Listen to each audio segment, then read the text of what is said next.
ரஜினியை குறித்து சந்திச்சு வந்ததுக்கு யார் யாரோ பேசுகிறாங்கன்னு சொல்லிட்டு நேற்று மாவீரன் பொதுக்கூட்டத்தில் ரொம்ப கேவலமாக அவ்வளோ பெண்களுக்கு மத்தியில் அவ்வளோ கொச்சையான வார்த்தையை பயன்படுத்தி பேசிட்டார். நான் வந்து ரஜினி சந்திச்சா உங்களுக்கு என்னடா ஏன்னா வேலுப்பிள்ளை பிரபாகரனை குறித்து நீங்கள் அடிக்கடி பேசுகிறீங்க, அவர் தான் என் தலைவர்னு சொல்கிறீங்க. பிரபாகரனுக்கு இந்த தெளிவு உங்களுக்கு இருக்கா? பிரபாகரன் இப்படி தான் பொது வெளியில் இவ்வளோ அநாகரிகமாக பேசினாரா? அப்போ மக்கள் மீது எந்த அக்கறையும் எந்த புரிதலும் இல்லாமல் நீங்கள் இந்த மாதிரி செஞ்சுக்கிட்டு இருக்கிறீங்க பொழுது யார் உங்களை நம்புவா? அந்த லட்சணத்தில் இவருக்கு பிறந்தநாள் பரிசா வந்து 2026 இவங்க அப்பா கொண்டு போய் செய்யமா உட்கார வச்சிருந்தோமா? வைத்தியம் முடிச்சிருக்கானே நமக்கு. நேற்று கட்சி ஆரம்பித்தவங்களாம் அந்த வார்த்தையை புரிஞ்சுக்கங்க. நேற்று கட்சி ஆரம்பித்தவங்களாம் வந்து திமுக கலைக்கணும்னு நினைக்கிறான், அழிக்கணும்னு நினைக்கிறான் அப்படின்னு ஒருமையில் பேச ஆரம்பிச்சிட்டார். முதல்வர் என்பவர் இந்த ஒருமையில் பேசக்கூடிய இந்த தன்மை, இந்த பண்பாடு எங்கேருந்து கற்றுக்கிட்டீங்க? நாடாளுமன்றத்தில் உங்கள் அப்பா பேசினார், சட்டமன்றத்தில் உங்கள் அப்பா பேசினார்ல, பாவாடையை நாடாவை அவிழ்த்து பாவாடையை தூக்கினாலும் தெரியும்னு. அந்த மாதிரியும் கிட்டத்தட்ட சிவாஜி கிருஷ்ணமூர்த்தியோட ஸ்டைலெல்லாம் நீங்கள் பின்பற்றக்கூடிய நிலைமையில் அதிகாரிகள் எந்த வேலையுமே செய்யலை. நான் சொல்லலை, உதயநிதியே சொல்கிறாரு. எந்த வேலையுமே செய்யலை. நடராத்திரி நான் 12 மணிக்கு போகிறேன்னு சொன்னதுக்கு பிறகு தான் வேலை செய்கிறாங்க. மழை பெய்வதற்கு முதல் நாள் வரைக்கும் வேலையை ஆரம்பிக்காமல் மழை பெய்வதற்கு முதல் நாள் இரவு 12 மணிக்கு நான் களத்தில் இறங்கி போனதுனால சில வேலைகள்லாம் நடைபெற்றுச்சு. அப்படித்தான்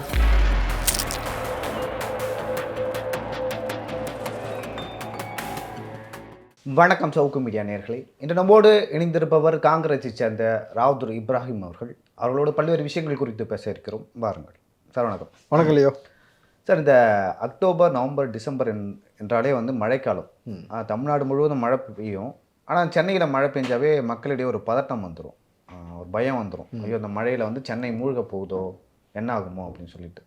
இத்தகைய சூழலில் திமுக ஆட்சியில் சென்ற வருடம் வந்து மழை பெய்த போது வெள்ளமானது பார்த்தோம். எந்த அளவுக்கு வந்து திமுக ஒர்க் பண்ணாங்க. ஒரு சொட்டு தண்ணி கூட நிற்கலை அப்படின்னு சொல்லிட்டு விளம்பரப்படுத்தினாங்க. சமூக வலைதளங்கள், அதுக்கப்புறம் வந்து தொலைக்காட்சியிலும் சரி, எங்கெங்கெல்லாம் வந்து வெள்ளம் வந்தது, மக்கள் எப்படியெல்லாம் பாதிக்கப்பட்டார்கள் அப்படின்னு பார்த்தோம். இந்த வருடம் வந்து அக்டோபர் மாதம் அவ்வளோ மழை பெய்யலை. இப்போ மழை பெய்ய ஆரம்பிச்சிருக்கு. உதயநிதி அவர்கள் வந்து மழைக்கு முன்பாகவே போய் வந்து ஆய்வு பண்ணுறாரு. அதுவும் ஒரு பிறந்த நாளுக்கு ஒரு நாளுக்கு முன்னாடியே வந்து சென்று ஆய்வு பண்ணிருக்காரு. இதை பாராட்டலாம் தானே? ஏன்னா ஒரு துணை முதல்வர், இளம் தலைவர், இந்த வயசில் துடிப்போட வந்து செயல்படுறாரு. எப்படி பார்க்குறீங்க அவரை? துடிப்போட நடுராத்திரியில் போயிட்டு டார்ச் லைட்டை வச்சு தூர்வாரியாச்சன்னு பார்க்கறது, இது முதல்ல அறிவுக்கு பொருத்தமான விஷயமான்றதை நம்ம யோசிக்கணும். நீங்கள் பண்ணுறாரு, அதை பார்க்கணும்ல. எப்படி சார் அது பண்ணுறாருல்ல? ஏன் பண்ணுறான்னு ஒரு விஷயம் இருக்குல்ல. ஏன் பண்ணார்? 4 மாதமாக நான் வந்து கூட்டத்தை நடத்தி இந்த மாதிரி பெருவெள்ளம் வரும், மழை வெள்ளம் வரும். போன முறையே வந்து அன்றைக்கி பார்த்தீங்கன்னாக்கா சென்னை, செங்கல்பட்டு, காஞ்சிபுரம், திருவள்ளூர் 4 மாவட்டம் வந்து முங்கிருச்சு. குறிப்பாக பார்த்தீங்கன்னாக்கா 4 வழித்தடம் இருக்குது. சென்னையிலேருந்து தண்ணி வடிகிறதுக்கு அடையாறு, கொசுத்தலை, பக்கிங்ஹாம் கால்வாய், கூவம். இதை தாண்டியும் தண்ணி வடிஞ்சிருக்கு. நம்மளை கழிவு ஊற்றிருக்காங்க. இந்த முறையாவது ஒழுங்காக வேலை செய்யுங்கன்னு அதிகாரிகளை கூப்பிட்டு சொன்ன பிறகும் அதிகாரிகள் எந்த வேலையுமே செய்யலை. நான் சொல்லலை, உதயநிதியே சொல்கிறாரு. எந்த வேலையுமே செய்யலை. நடராத்திரி நான் 12 மணிக்கு போகிறேன்னு சொன்னதுக்கு பிறகு தான் வேலை செய்கிறாங்க. இப்படி 10 வருஷமாக அவங்க பழகிட்டாங்க அதிமுக ஆட்சியிலேருந்து அப்படின்னு வெக்கம் இல்லாமல் ஒரு ஸ்டேட்மெண்ட் சொல்கிறார். 10 வருஷமாக பழகிட்டாங்கன்னா 3 வருஷமாக நீங்கள் தான் ஆட்சியில் உட்காந்துருக்கீங்க. அப்போ 3 வருஷமாக ஒன்றுமே நடக்கலாம் தானே உண்மை. இப்போ நீங்கள் துணை முதல்வர் உதயநிதி அவர்கள் சொன்னதை கேட்டிருப்பீங்க. நாங்கள் 4 மாதமாக வந்து ஆய்வுக் கூட்டம் நடத்தி அதிகாரிகளை வேலை செய்ய சொன்னப்போ எந்த அதிகாரிகளும் வேலை செய்யவே இல்லை. நான் நைட்டு 12 மணிக்கு போன பிறகு தான் வேலையை தொடங்குறாங்கன்னு சொல்கிறாரு. அப்போ 12 மணிக்கு இவர் போகிறத பகல்லே போயிருக்கலாம்ல, வேலை செஞ்சுருப்பாங்களா இல்லையா? ஆய்வுக்கு எப்போ போகிறீங்க? நைட்டு 12 மணிக்கு போயிட்டு 12:30 மணிக்கெலாம் வெளியில் வந்துட்டு இது ஒரு ஆய்வா? அப்போ தொடர்ச்சியாக அதிகாரிகளே உங்கள் பேச்சை கேட்கலதுக்கான காரணம் உங்களுக்கு புரியுதா? அப்போ அதிகாரிகள் ஏன் வேலை செய்யலைன்னா அமைச்சர் பெருமக்கள் வேலை செய்யலை. அமைச்சர் பெருமக்கள் ஏன் வேலை செய்யலைன்னு கேட்கக்கூடிய தைரியம் உங்களுக்கு இருக்கா? ஏற்கனவே ரஜினியை வச்சு நீங்கள் என்ன பேசுனீங்க? மூத்த அமைச்சர்லாம் வந்து சீட்டை தேய்ச்சிக்கிட்டு இடத்த விட மாட்டேன்னு சொல்லி ரஜினியை வச்சு பேச வச்சிங்க. இப்போ அதே போல் மறுபடியும் இப்போ வந்து அதிகாரிகள் வந்து நீங்கள் வேலை செய்யலைன்னு சொல்லிட்டு அமைச்சர் பெருமக்களை கூப்பிட்டு ஏறினீங்கனாக்கா ஏற்கனவே சீனியர் ஜூனியர் பஞ்சாயத்து ஒன்று ஓடிக்கிட்டு இருக்குது. அப்படி இருக்கும் பொழுது இவர்கள் ஒரு பிளவாட அரசியல் செஞ்சிருவாங்களேன்னு ஒரு பயந்துக்கிட்டு நீங்கள் மூத்த அமைச்சர்களை கூப்பிட்டு ஏன் வேலை செய்யலை அமைச்சர் பெருமக்கள்னு சொல்லி கேள்வி கேட்கறதை விட்டுட்டு நீங்கள் உங்களுடைய கலந்தாய்வு கூட்டத்திலேயே, திமுக கூட்டத்திலே வந்து அவர் பேசுகிறார், இளைஞரணி கூட்டத்தில் இந்த மாதிரி அதிகாரிகள் வேலை செய்ய மாட்டாங்க, நைட்டு 12 மணிக்கு நான் போனால் தான் வேலை செய்கிறாங்கன்னு சொல்லிட்டு நைட்டு 12 மணிக்கு போகிறீங்க. ஏன் பகலில் போகிறதுக்கு என்ன உங்களுக்கு? அப்போ மக்கள் மீது எந்த அக்கறையும் எந்த புரிதலும் இல்லாமல் நீங்கள் இந்த மாதிரி செஞ்சுக்கிட்டு இருக்கிறீங்க பொழுது யார் உங்களை நம்புவா? அந்த லட்சணத்தில் இவருக்கு பிறந்தநாள் பரிசா வந்து 2026 இவங்க அப்பா கொண்டு போய் செய்யமா உட்கார வச்சிருந்தோமா? வைத்தியம் முடிச்சிருக்கானே நமக்கு. நீங்கள் 2 குறிப்பிட்ட ஒரு சமூகம் இருக்குது இங்கே வந்து. ஒன்று வந்து பார்த்தீங்கன்னாக்கா இந்த அரசாங்க ஊழியர்கள் இருக்காங்கல்ல, அவர்கள் வந்து ஆட்சியில் யாரை உட்கார வைக்கின்றதுல மெயின் ரோல் ப்ளே பண்ணுறாங்க. 2வது சிறுபான்மையுடைய ரோல் இங்கே ரொம்ப முக்கியமானது. 2 பேருமே விரக்தியின் மனநிலை. நீங்கள் அரசாங்க ஊழியர்கள் சொன்னது நீங்கள் அந்த மீட்டிங்கில் கேட்டிருப்பீங்க. இனிமேட்டு எதிர்க்கட்சி வரிசையில் தானே உங்களை கொண்டு போய் உட்கார வைப்போம் அப்படின்றது அவங்க அரசாங்க ஊழியர்கள் சங்கங்கள் ரொம்ப தெளிவாக சொல்லிடுச்சு. இதை தாண்டி சிறுபான்மை மக்களை தொடர்ச்சியாக ஏமாற்றி கொண்டு இருந்த நீங்கள் வந்து சிறுபான்மை நலனுக்காக எதுவுமே செய்யவும் கிடையாது. குறிப்பாக சாதியவாரி கணக்கெடுப்பு எடுப்பதற்கு உங்களுக்கு விருப்பமே கிடையாது. ஏன்னா எடுத்தீங்கன்னா சிறுபான்மையான பெரும்பான்மையாக மாறிடும்ன்றதுக்காக நீங்கள் எடுக்காமல் தொடர்ச்சியாக இப்படி ஒரு கேவலமான அரசியல் செஞ்சுக்கிட்டு இருக்கிறீங்க பொழுது இதை வந்து நாளைக்கு மாற்றணும் அப்படின்றதுக்காக தான் இன்றைக்கி பார்த்தீங்கன்னா உங்களுடைய கூடாரம் ஏன் காலியாகிட்டு இருக்கு இன்றைக்கி. விஜய் என்ற ஒரு நபர் வந்து வந்த பிறகு இவர்களுடைய ஒட்டுமொத்த கூடாரமும் பார்த்தீங்கன்னாக்கா இங்கே கதிகலங்கி போயிட்டு இருக்கு. குறிப்பாக சீமானுடைய கூடாரமாக இருக்கட்டும், இளைஞர் அணி அப்படின்ற ஒரு விஷயத்தை வந்து மறுபடியும் கட்டமைக்கக்கூடிய ஒரு நிர்பந்தத்தில் நீங்கள் இருக்கிறீங்கனாக்கா எந்த நலனுமே செய்யாமல் இவ்வளவு நாள் சிறுபான்மை ஓட்டை வாங்கி கொண்டிருந்தீர்கள். எந்த மக்களுடைய பிரச்சனை இதை பற்றி கவலைப்படாமல் இங்கே மக்களை காவு கொடுக்கக்கூடிய வேலை செஞ்சுக்கிட்டு இருக்கீங்க. இங்கே ரெண்டே ஒரே வரியில் சொல்லணும்னு வச்சுங்களேன், இங்கே மக்களை காவு கொடுப்பது ஒரு பக்கமும், இன்னொரு பக்கம் பணம் படைச்ச நபர்கிட்ட காசு வாங்குறது ஒரு பக்கம். இவ்வளோ தான் திமுக. கரெக்டுங்களா? லாட்டி மாட்டிலிருந்து காசு வாங்க வேண்டியது, அதானிட்ட வந்து இப்போ பார்த்தீங்கன்னா பெரிய முறைகேடு இருக்குன்னு சொல்லிட்டு இன்றைக்கி அமெரிக்காவிலேருந்து ஒரு தகவல் கொடுத்துட்ருக்காங்க. அது குறித்த கேள்விகள் எழுப்பினாக்கா அந்த கேள்விக்கான பதில் சொல்வதற்கு இல்லாமல் அது எப்படி முதல்வர் கடந்து போனான்னு நீங்கள் பார்த்தீங்க. ஒரு மூத்த நபர் அரசியலில் ராமதாஸ் மருத்துவர் ஐயா அவர்கள் கேள்வி கேட்டார்னாக்கா, நீங்கள் ஜூலை 10 அதானியை சந்திச்சிங்களா சந்திக்கலையா? உங்கள் மகன் சபரீசன் ஏற்கனவே சந்திச்சார்னு அண்ணாமலை ஒரு குற்றச்சாட்டு வச்சார்ல லீலா பேலஸில் வச்சு, அதுக்கும் எந்த பதிலுமே சொல்லலை. இன்றைக்கி அதை குறித்து கேள்வி கேட்டால் கேள்வி கேட்கக்கூடிய தார்மீக பொறுப்பு நீங்கள் மருத்துவருக்கு மட்டும் கிடையாது சார். ஓட்டு போட்ட அடிமட்ட ஓட்டு போட்டால் இங்கே இருக்கக்கூடிய குடிமகனுக்கும் அந்த பொறுப்பு இருக்குது, அந்த இருக்குது. அவன் கேள்வி கேட்டால் கூட பதில் சொல்ல வேண்டிய கடமை உங்களுக்கு இருக்குது.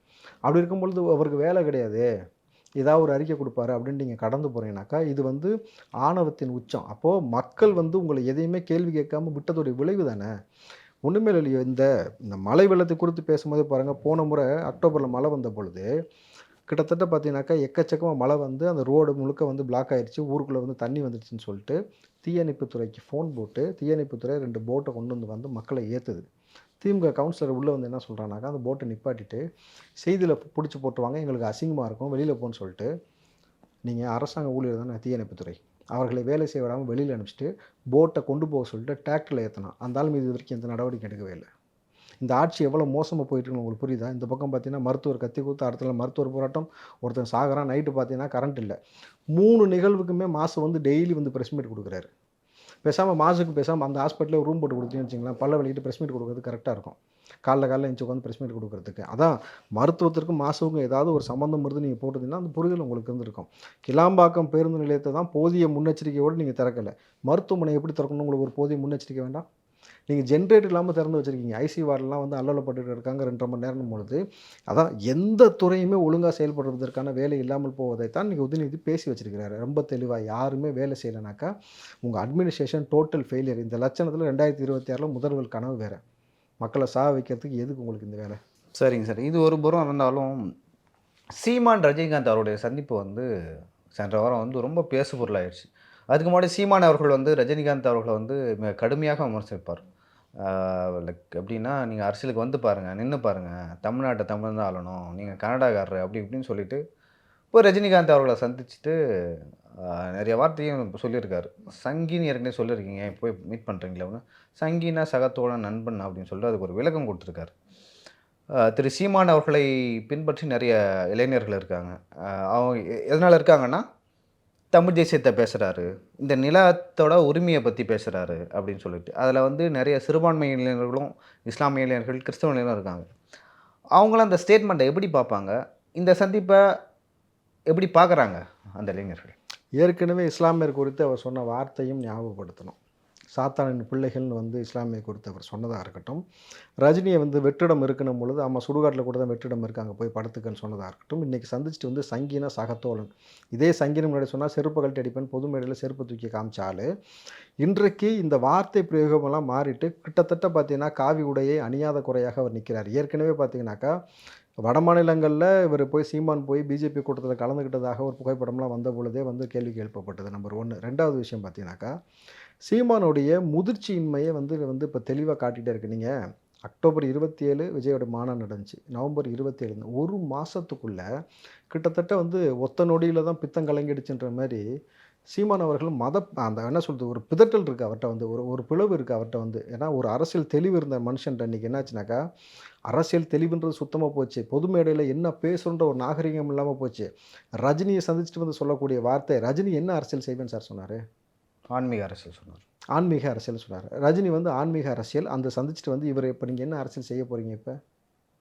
தமிழ் தேசியமா? ஆன்மீகமா? அதுக்கு அவர் பதில் சொன்னோம். 2வது ரஜினிய குறித்து சந்திச்சுட்டு வந்ததுக்கு யார் யாரோ பேசுறாங்கன்னு சொல்லிட்டு நேத்து மாவீரன் பொதுக்கூட்டத்தில ரொம்ப கேவலமா அவ்வளோ பெண்களுக்கு மத்தியில அவ்வளோ கொச்சையான வார்த்தைய பயன்படுத்தி பேசிட்டாரு. நான் வந்து ரஜினிய சந்திச்சா உங்களுக்கு என்னடா?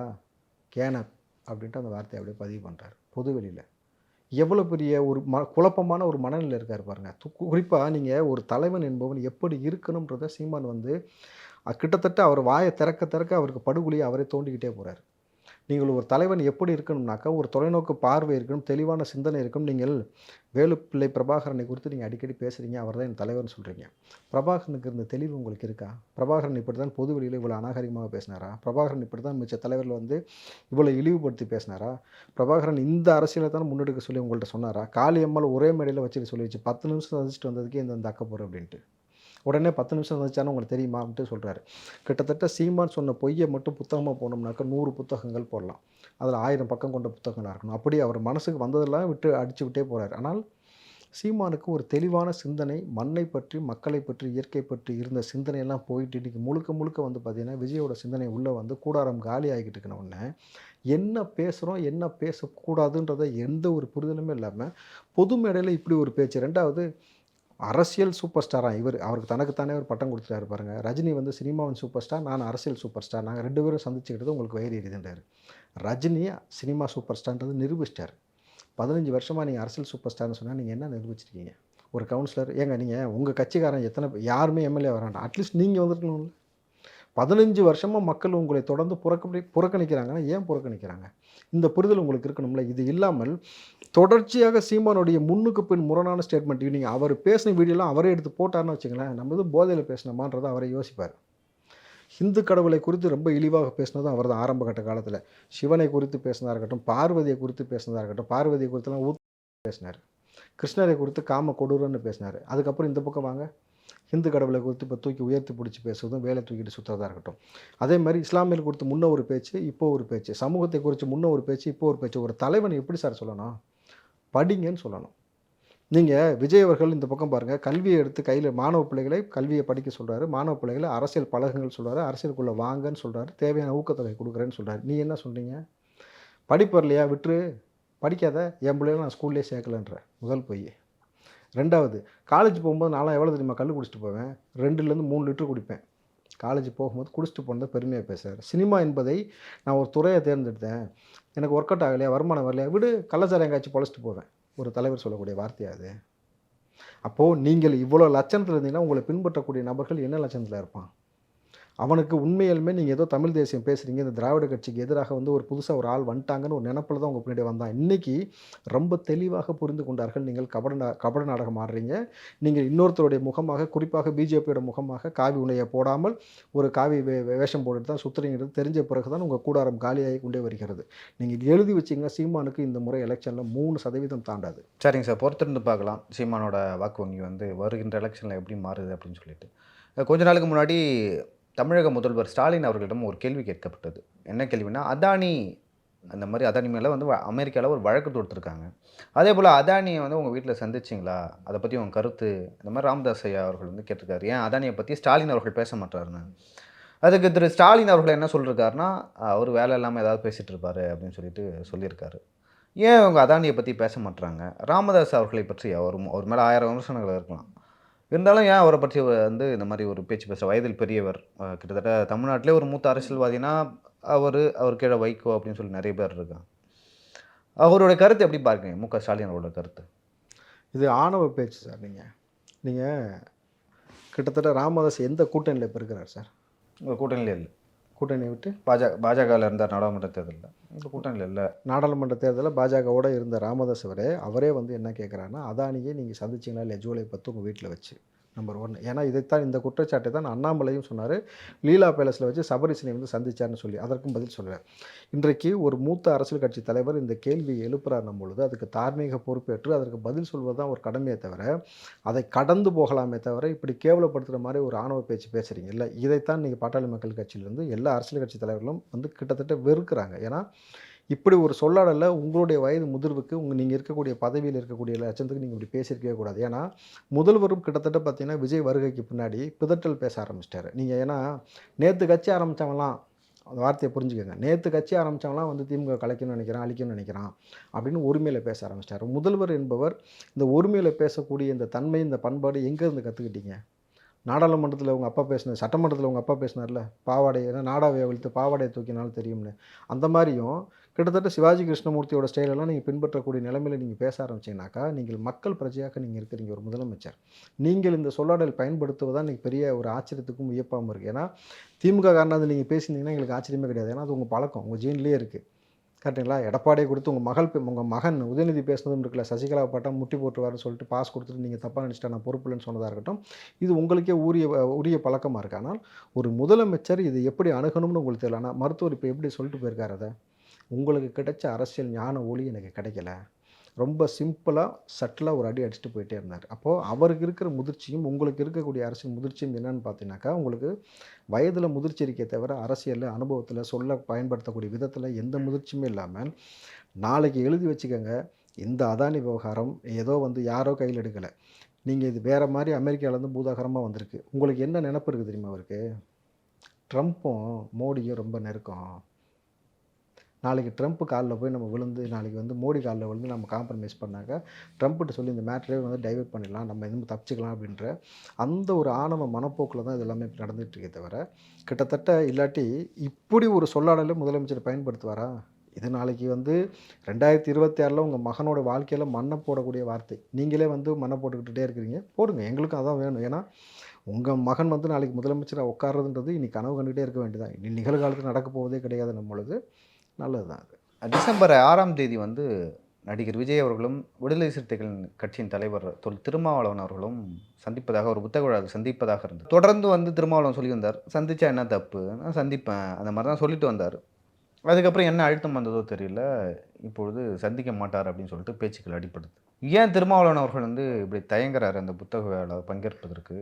திமுக ஏன் வந்து லைக் இப்போ வந்து ஒரு விழாவில் வந்து அரசியல் தலைவர்கள் சந்திப்பது வந்து மற்ற மாநிலங்களில் ரொம்ப இயல்பான விஷயம். ஸோ இங்கேயும் அது இயல்பாக நடக்கட்டுமே அப்படின்னு சொல்லி விட்டு போகாமல் எதுக்கு திமுக வந்து திருமாவளவன் அவர்களுக்கு அழுத்தம் கொடுக்குது? சார், 2024 நாடாளுமன்ற எலெக்ஷனுக்கு பிறகு திமுக என்ற ஒரு கட்சியை இருக்காது, அழிச்சே தீர்வேன் சபதம் போட்டது மோடி, இன்னொரு வாட்டி சபதம் போட்டது அண்ணாமலை. இந்த 2 பேரையுமே நீங்கள் சந்திக்கிறீங்க, கரெக்டுங்களா? ஆனால் விஜயை வந்து திருமாவளவன் ஒரு புத்தக வெளியீட்டில் மேடையில் சந்திச்சுக்கிட்டாலே இங்கே அரசியல் மாற்றம் நிகழ்ந்துரும் நீங்கள் நம்புறீங்கல்ல? இதுதான் இங்கே சிக்கலை. நீங்கள் திருமா மட்டும்தான் ஃபஸ்ட்டு அம்பேத்கரை தூக்கி பிடித்து அவருடைய மாநாடுகளில் கட் அவுட் வைக்கப்படுறது வழக்கம். திருமாவுக்கு பிறகு அம்பேத்கரை தூக்கி பிடித்தது விஜய். அப்போது அம்பேத்கரின் நினைவு தினம் அன்னைக்கு இது வரைக்கும் பார்த்தீங்கன்னாக்கா டிசம்பர் 6 பாபர் மசூதி இடித்தது மட்டும்தான் எல்லாத்துக்கும் ஞாபகம் வரும். ஆனால் அது வந்து இந்த டிசம்பர் 6 திருமாவளவன் வந்து விஜயை சந்தித்து விட்டால் அரசியலில் குறிப்பாக இந்தியாவுடைய கூட்டணியில் இருக்கக்கூடிய திமுகவிற்கும் திருமாவுக்கும் பிளவு ஏற்படும்னு ஸ்டாலின் ரொம்ப தீர்க்கமாக நம்புகிறாரு. இதை தாண்டி அம்பேத்கரை தூக்கி பிடித்த நானும் இதே அம்பேத்கரை தூக்கி பிடித்த விஜயம் தான் 2 பேரும் இந்த புத்தக வெளியீட்டில் கலந்து கொள்வது சரியாக இருக்கும்னு அண்ணன் திருமாவளவன் பேசியிருக்கணும். அப்படி விஜயை சந்திப்பதனால உங்கள் கூட்டணி விட்டு உங்களை வெளியேற்றுவேன்னு சொன்னார்னா வெளியே வந்துருக்க வேண்டிய, நீங்கள் வெளியே வர வேண்டியதானே? அப்படி நீங்கள் வந்து சகிச்சுக்கிட்டு அங்கே இருக்க வேண்டிய அவசியம் என்ன? நீங்கள் கிட்டத்தட்ட ஆர்எஸ் பாரதியாக மாறிட்டீங்க திருமா. சார், நீங்கள் நல்லா யோசிச்சு பாருங்கள். ஒரு அரசியல் நிகழ்வு நடக்குது, மருத்துவமனையில் ஒரு டாக்டரை கத்தியில் குத்துறாங்க, அடுத்த நாள் மருத்துவர் வந்து இறந்து போகிறாரு, சட்டம் ஒழுங்கு பிரச்சனை இருக்குது, சந்தி சரிக்குதுன்னு சொல்லி எதிர்க்கட்சிகள் குற்றம் சாட்டினா சட்டம் ஒழுங்கு சரியில்லைன்ற விஷயத்துக்கு யார் சார் பேசணும்? எதிர்க்கட்சிகள் தான் பேசணும். இல்லை, திமுக சார்பாக யார் பேசணும்? சட்டமன்ற அதாவது சட்டம் இங்கே சட்டம் ஒழுங்கு தொடர்பாளர் கட்சியை சேர்ந்தவங்க என்னாச்சும் பேசணும். கட்சியில் சார் நீங்கள் சட்டம் ஒழுங்கு சரியில்லை, முதலமைச்சர் சொல்லணும், துணை முதலமைச்சர் சொல்லணும், இல்லை வந்து சட்டத்துறை அமைச்சர் சொல்லணும். ஆர்எஸ் பாரதி ப்ரெஸ் மீட் வச்சுருக்கு பதில் சொல்கிறார். ஆர்எஸ் பாரதி யார் சார் முதல்ல? அமைச்சரா? உங்களுக்கும் அரசாங்கத்திற்கும் என்ன சம்மந்தம் இருக்குது? நீங்கள் திமுக கட்சிக்காரன், அவ்வளோதான். நீங்கள் வெறும் கட்சிக்காரன். நீங்கள் வந்து அரசாங்கத்தில் இருக்கக்கூடிய அந்த ஆட்சி முறையில் இருக்கக்கூடிய அவலத்தை பற்றி பேசினாலும் இதுக்கு தார்மீக பொறுப்பேற்று சொல்ல வேண்டியது சட்டத்துறை அமைச்சரோ முதலமைச்சரோ துணை முதலமைச்சரோ. இங்கே ஆர்எஸ் பாரதி பேசுகிறார். அதுபோல் வந்து திரும்பவும் என்ன பேசினார்னாக்கா, எத்தனை விஜய் வந்தாலும் திமுகவை அழிக்க முடியாது அப்படின்னு பேசுகிறாரு. எத்தனை விஜய் வந்தாலும் திருமாவை அழிக்க முடியாதுன்னு சொன்னால் 2 பேரும் சரிசம களத்தில் நிற்கிறீங்கன்னு அர்த்தம். அப்போது நீங்களும் கிட்டத்தட்ட ஆர்எஸ் பாரதியாக மாறிட்டீங்களே, இதுதான் ரொம்ப வருத்தத்துக்குரியது. இந்த இடத்தில் ஆதவ அர்ஜுன் பேசுனது நீங்கள் நினைவு வைக்கணும். நான் பிரச்சனை வரட்டும் தான் பேசுகிறேன்றார் ஆதவ அர்ஜுன். குறிப்பாக சொல்கிறாரு, ஏன் ஒருத்தர் தான் ஆள பிறந்திருக்கீங்களான்றதும் கேள்வி வைக்கிறார். அப்போது அதிகாரத்தில் பங்கு கொடுப்பேன்னு விஜய் சொன்ன பிறகு இந்த அதிகார பகிர்வை கேட்டது காங்கிரஸும் விடுதலை சிறுத்தையும் 2 பேருமே பார்த்தீங்கன்னா கிட்டத்தட்ட அந்த களத்தில் வந்து இவரோட ஒத்த கருத்தோடு போகிறாங்க. அதிகார பகிர்வை கொடுக்கக்கூடிய விஜய் நோக்கி நான் வருவேன்னு சொல்லிட்டு அன்புமணி ராமதாஸ் சொல்கிறாரு. அப்போது அரசியலில் ஒரு பெரிய ஒரு மாற்றத்தை ஏற்பட்டு விடும்னு ஒரு அச்சத்தில் திரும்ப வந்து தொடர்ச்சியாக ஒரு அழுத்தம் கொடுத்து நீங்கள் வைக்கிறீங்கனாக்கா, அண்ணன் திருமாவளவன் நம்ம இதுக்கு முன்னாடி பார்த்த திருமாவளவனுக்கும் இப்போ இருக்க திருமாவுக்கும் எவ்வளோ வித்தியாசம் இருக்குன்னா, அடக்கமறு அத்துமீறு திமிரியலு திரும்பி அப்படின்றாரு. ஆனால் இது எல்லாமே வெளியில் தான் போட்டிருக்கு. திமுகட்ட என்ன சொன்னாலும் கம்முன்னு நீங்கள் அமைதியாக கடந்து போகிறது, 2 சீட்டுக்காக நீங்கள் உட்காந்து இப்படி காம்ப்ரமைஸ் ஆகிட்டு போகிறது உங்கள் கட்சி தலைவர்கள் மத்தியில் வந்து பெரிய அதிருப்தி. குறிப்பாக நீங்கள் இப்படி மோசமாக இருந்ததுடைய விளைவு இன்றைக்கி என்னாச்சுன்னா, உதயநிதி பிறந்த நாளுக்கு வாழ்த்து சொல்வதற்கு திருப்பூரை சேர்ந்த எம்எல்ஏ விடுதலை சிறுத்தையோட எம்எல்ஏ எஸ்எஸ் பாலாஜி கெஞ்சிறார். சார் கூட்டணி கட்சி எம்எல்ஏ சார், நானே என்னை உள்ளே விடுங்க சார்ன்ட்டு. அங்கே மைக்கில் இருந்து அனௌன்ஸ் பண்ணுறாங்க, திமுகவுடைய எம்எல்ஏ எம்பி மாவட்ட செயலாளர் மட்டும் தான் சந்திக்கணும்னு. கூட்டணி கட்சியோட எம்எல்ஏவே தெரியலன்னு சொல்கிறீங்களேன்னு அவர் கெஞ்சிறாரு. எவ்வளோ அவலமாக இருக்குது பாருங்கள். அவர் உள்ளபடி என்ன செஞ்சுருக்கணும், இதை புறக்கணிச்சிட்டு வெளியே வந்து ஒரு ப்ரெஸ் மீட் கொடுத்துருந்தா உங்களை தேடி வந்திருப்பாங்க. அந்த அரசியல் புரிதலும் உங்களுக்கு இல்லை. ஏன்னா உங்கள் தலைவரே வந்து அங்கே கொண்டு போய் அடமானம் வச்சுட்டு கட்சியை அடமானம் வச்ச மாதிரி உட்காந்துருக்காரு பொழுது இந்த நிகழ்வு கடைசி வரைக்கும் எழுதி வச்சிங்க. திரும்ப வந்து திமுகவோடய பயணப்பட்டு கட்சி அதோடு முடிச்சு விடக்கூடிய வேலையை தான் பார்ப்பார். இன்றைக்கி அரசியல் வேறு ஒரு மாற்றத்தை நோக்கி போய்கிட்டே இருக்குது. நீங்கள் இந்த மாற்றத்தை புரிந்து கொண்டு நீங்கள் சிறுபான்மைக்கு நலனுக்கு எந்த நலனும் செய்யாமல் தலித்துகளுக்கு குறிப்பாக இந்த வேங்கவேலேருந்து இது வரைக்கும் எந்த தீர்ப்பு கொடுக்காத இந்த திமுகவை நம்பி நீங்கள் பயணப்பட்டு குறிப்பாக விவசாயம் மீது குண்ட சட்டம் போடுறீங்களே. ஆனால் திருமாவளவனுக்கு ஒரே ஒரு கேள்வி தான், விவசாயம் மீது குண்ட சட்டம் போடுற நிலைப்பாடு உங்களுக்கு என்ன? போதை கலாச்சாரம் உச்சபட்சமாக போயிட்டு இருக்கிற நிலைப்பாடு என்ன? இந்த பரந்தூரில் மறுபடியும் விவசாய நிலத்தை கையகப்படுத்த போகிறாங்கல்ல, இதுக்கு உங்களுடைய நிலைப்பாடு என்ன? தொடர்ச்சியாக அந்த மக்கள் வந்து மழை வெள்ளம் பெருவெள்ளம் பொழுது வரும்பொழுதெல்லாம் பாதிச்சுக்கிட்டே இருக்காங்களே, இதுக்கு உங்கள் நிலைப்பாடு என்ன? கூட்டணி கட்சிகளுக்கு இப்படிலாம் உங்களுக்கு அடிமை சாசனம் எழுதி கொடுத்தது போல் இருக்கீங்கல்ல, இதெல்லாம் வச்சுக்கிட்டு நீங்கள் அவசியம் அவர்களோட பயணிக்க வேண்டுமானது ஒரு முடிவு பண்ணும்ல. திருமாவை மாபெரும் தலைவராக பார்த்து கொண்டிருந்த நபர்கள் இன்றைக்கி அண்ணன் திருமாவை வந்து கிட்டத்தட்ட வந்து பார்த்தீங்கன்னாக்கா திமுகவுடைய ஊதுகுழலாக மாறிட்டான்னு அவர் மீது குற்றச்சாட்டு வைப்பதை எப்படி இந்த களங்கத்தை அவர் தொடங்கி போகிறான்னு தெரியல. ஆனால் இந்த இப்படியே போச்சுன்னா கட்சி கண்டிப்பாக வந்து சீமான் கட்சி மாதிரி அவர் ஆகி போயிடும். சரிங்க சார், பொறுத்திருந்து பார்க்கலாம். தேர்தல் நெருக்கத்தில் தான் எந்த ஒரு கட்சியாக இருந்தாலும் நம்ம என்ன வேணால் பேசலாம். ஒரு கட்சியோட நலன் வளர்ச்சி என்பது நம்மளை தாண்டி அந்த கட்சியோட தலைவர்களுக்கு தெரியும். ஸோ தேர்தல் நெருக்கத்தில் வந்து திருமாவளவன் வந்து திமுகவிலும் தொடராமலும் போகலாம். ஸோ அது அவருடைய விருப்பம். ஸோ அவருடைய கட்சி இருக்கணுமா இருக்கக்கூடாதா, வளரணுமா வளரக்கூடாதுன்னு அவர் தான் முடிவு செய்வார். ஸோ அதுக்கான முடிவையும் அவர் எடுப்பார் அப்படின்னு ஓட்டு மக்கள் தானே போடுறாங்க. மக்கள் தான் போடுறாங்க. ஸோ பொறுத்திருந்து பார்க்கலாம் எந்த மாதிரியான முடிவை திருமாவளவன் அவர்கள் எடுக்கிறாரு அப்படின்னு சொல்லிட்டு. இது வரைக்கும் உங்கள் கருத்துக்கு மிக்க நன்றி. நன்றி.